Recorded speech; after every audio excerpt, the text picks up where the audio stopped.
if elected as New York City's next mayor, Zohran Mamdani will not just destroy the city, he will usher in an era of destruction that will metastasize throughout the United States. I want you all to think about this. If the radicals seize the largest, wealthiest city in our country, if they're able to install this candidate, this same strategy will then be applied across every election. It'll then be game over for democracy and Judeo-Christian values. Even more frightening is Mamdani's base isn't born and raised New Yorkers like myself. The voter breakdown tells us it's a coalition of white elitists and recent Muslim immigrants. Because I think that New Yorkers, more than they hate a politician they disagree with, they hate a politician they can't trust. On the subject of trust, you've adopted different speaking accents in different scenarios. But they go to their local bodega. Is there one that's real and one that's affected? What I would say is, as any immigrant knows, having been born in Kampala, Uganda, and then raised in South Africa and moving here when I'm 7 years old, is there are different parts of my life. Worldwide tour is a worldwide tour is a worldwide tour. Look at that. So fake. Mamdani's whole Robin Hood act, it's as fake as his accents. He's a manufactured artificial candidate created to usher in communism, a carefully crafted, charismatic communist presented in a palatable package. But nothing about him is real or grassroots, including his campaign. Despite a massive social media presence, millions in Instagram followers, almost 3 million of them, and also numerous TV appearances, according to campaign records, 1.6 million of the 1.7 million donated to Mamdani's campaign was funneled through a single bundler. Now, a bundler is a professional who collects campaign funds for a candidate. Campaign records also show a total of 27,674 individual contributions to Mamdani's campaign. A mere 77 had no bundler, aka professional fundraising attribution. And then upon closer inspection, those 77 contributions amounted to $0. Mamdani's campaign then received another $7 million in matching funds. Super PACs helping his campaign poured in another $1.9 million, bringing the grand total of the money his campaign raised to $10.6 million. So this guy... We have to continue to elect more socialists, and we have to ensure that we are unapologetic about our socialism. So it's hard to... So this guy wants socialism, which is really communism in disguise, and he wants it for you and not for him. What does this guy even know about the working man? He's never had to work a day in his life. He grew up in a wealthy Manhattan neighborhood. His mother is an acclaimed Indian-American filmmaker who even directed Disney movies. His father, an esteemed professor at Columbia University. Mamdani also attended fancy, expensive private schools and currently lives in a $2 million apartment, yet he proudly proclaims that he hates the very underpinning of the American economy.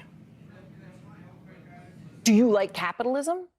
No, I have many critiques of capitalism. And I think ultimately the definition for me of why I call myself a democratic socialist is the words of Dr. King decades ago. He said, call it democracy or call it democratic socialism. There must be a better distribution of wealth for all of God's children in this country. Wow. Better distribution of wealth. Could you believe it? He said the quiet part out loud. Yet despite being a Nepo baby whose parents are multi-millionaires, at the very least, a guy who got his first job at 29 years old, he said this about billionaires. You are a self-described democratic socialist. Do you think that billionaires have a right to exist? I don't think that we should have billionaires because, frankly, it is so much money in a moment of such inequality. And ultimately, what we need more of is equality across our city and across our state and across our country. And many critics also believe he's anti-Semitic and could turn New York City into another London. Under London's mayor, Sadiq Khan, London has no-go zones for Jews and public housing specifically only for Muslims. Do you actually condemn it? I think that's the question and the outstanding issue that a number of people, both of the Jewish faith and beyond, have. Do you condemn that phase, globalize the intifada, which a lot of people hear as a call to violence against Jews? I've heard from many Jewish New Yorkers who have shared their concerns with me, especially in light of the horrific attacks that we saw in Washington, D.C. and in Boulder, Colorado, about this moment of anti-Semitism in our country and in our city. And I've heard those fears, and I've had those conversations, and ultimately they are part and parcel of why in my campaign I've put forward a commitment to increase funding for anti-hate crime programming by 800%. He won't even condemn the phrase intifada, which is a call to violence for non-believers of radical Islam.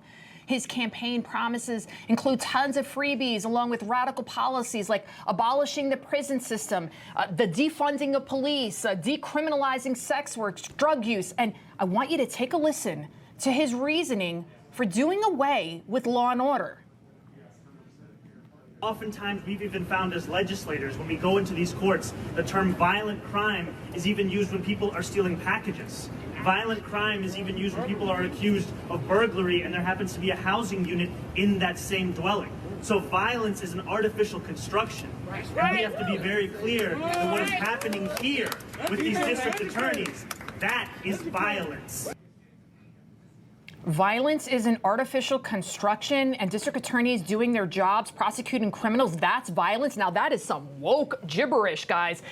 And you thought that AOC didn't make any sense, right? Like AOC, this guy, he is young, he is handsome, he's got that great smile, he's very charismatic.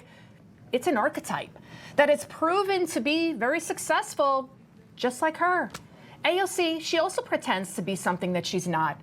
She's not really from the Bronx. She actually grew up 35 miles away in the wealthy white suburb of Yorktown Heights. I mean, you can just listen to the way I speak and the way AOC speaks, and you can clearly tell which one of us is actually from the Bronx. No matter how hard I try to get rid of my Bronx accent, I simply can't do it because it's who I am. You can clearly tell which one of us is authentic and which one of us is not. As for Mamdani, he is a fraud. From who he fundamentally is as a person to now, even his campaign, only 5% of New Yorkers elected him in the Democratic primary, whose results came out today. So this means with just 5%, he can be defeated, and he must be, for the sake of this city, and for most of all, for the sake of our nation.